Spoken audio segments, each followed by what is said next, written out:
rain. I love all sorts of weather. Been going through a few things. Just got a phone call from my little sister in Massachusetts. She was at the doctor's. It wasn't good news. So I've got quite a bit of praying to do there. April 2nd, the day before our youngest daughter's birthday, our oldest daughter, her son-in-law and their 2 children were in a car accident. So I've been, steady praying for them as well. They say God gives his hardest battles to his toughest soldiers.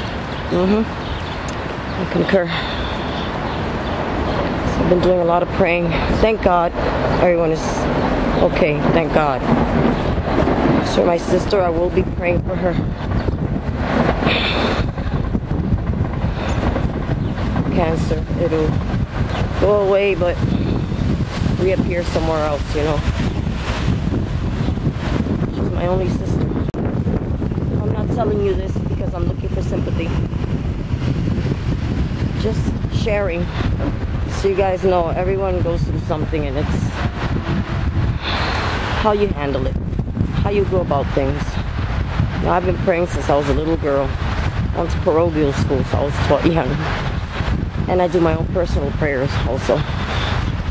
So I need no help there. My husband's really good.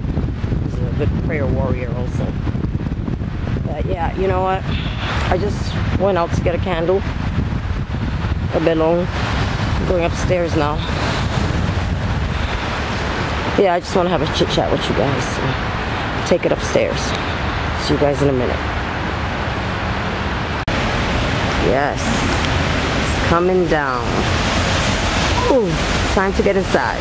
It's good to be home, comfy in PJs and a comfy robe. Yeah, it's been some week. I am so grateful to God. And my daughter, my son-in-law, and the 2 babies are fine. God is so good all the time, I'm telling you guys. I would like to do a little reading from this book. It's Footprints, Scripture with Reflections, inspired by the best-loved poem by Margaret Fishback Powers. And this is the last gift they gave me. It's leather book. I just want to read my favorite poem by her, and it's, of course, Footprints. One night I dreamed a dream. I was walking along the beach with my Lord. Across the dark sky flashed scenes from my life. For each scene I noticed 2 sets of footprints in the sand, one belonging to me and one to my Lord. When the last scene of my life shot before me, I looked back at the footprints in the sand, and to my surprise, I noticed that many times along the path of my life, there was only 1 set of footprints. I realized that this was at the lowest and saddest times of my life. This always bothered me, and I questioned the Lord about my dilemma. Lord, you told me when I decided to follow you, you would walk and talk with me all the way. But I'm aware that during the most troublesome times of my life, there is only 1 set of footprints. I just don't understand why, when I needed you most, you leave me. He whispered, my precious child, I love you and will never leave you. Never ever during your trials and testings, when you saw only 1 set of footprints, it was then that I carried you. Enough said. And that is by Margaret Fishback Powers. It's an amazing poem. I love it. Now I'd like to do a reading from this Healing After Loss. This book was gifted to me by one of my schoolmates. It's Daily Meditations for Working Through Grief by Martha Whitmore Hickman. Martha, one of the parents of murdered children, letters. Okay. It is a sad weakness in us, after all, that the thought of a man's death hollows him anew to us, as if life were not sacred too. That's a quote by George Eliot. There is a way in which, of course, we hallow the dead. Their lives now over stand in dark relief.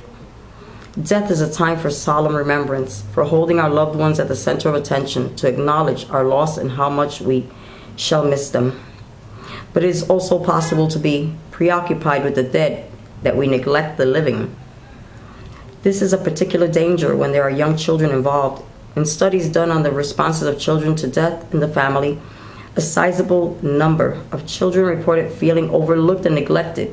They felt their grief was not acknowledged or attended to. This is understandable but unfortunate, and probably easily avoided. With a little more sensitivity to how they're feeling, along with assuming that they feel included in the family's grief, it is no favor to children or to anyone close in the family to try to spare them by keeping them at a distance. They and all of us need hugs and reassurance more than protection. There is a fine balance between attending to my own needs and being mindful of the needs of the living who may depend on me for comfort and reassurance.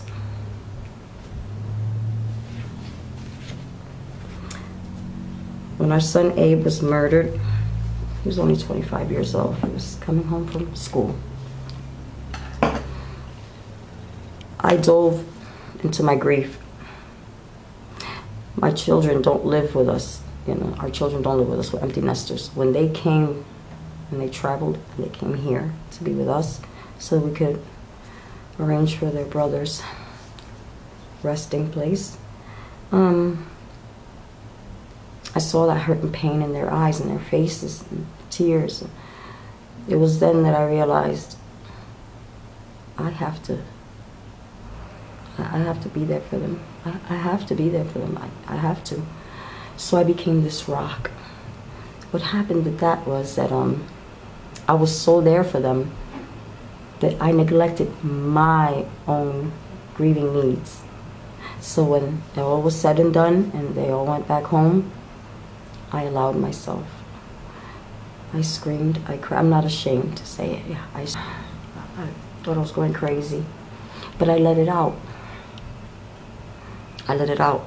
The worst thing you could do is stuff. I realized I have to work through this, and that's when I let it all out. Let it hurt you. It's supposed to hurt. Cry. Cry for as long as you need to. Write about your feelings. Express yourself through art, a letter, anything. But do not stuff, do not internalize, do not keep anything in like that. It's dangerous. I can tell you that. I hope that today's video helps someone. Reading of the footprints. Remember, when you're feeling alone, that is the basic principle of this poem. When you're feeling alone at a bad time, God is carrying you. He is carrying you. He'll never let you down. So I hope that was helpful, as well as healing after loss. That meditation I just read. Thank you for watching. I do hope you enjoyed.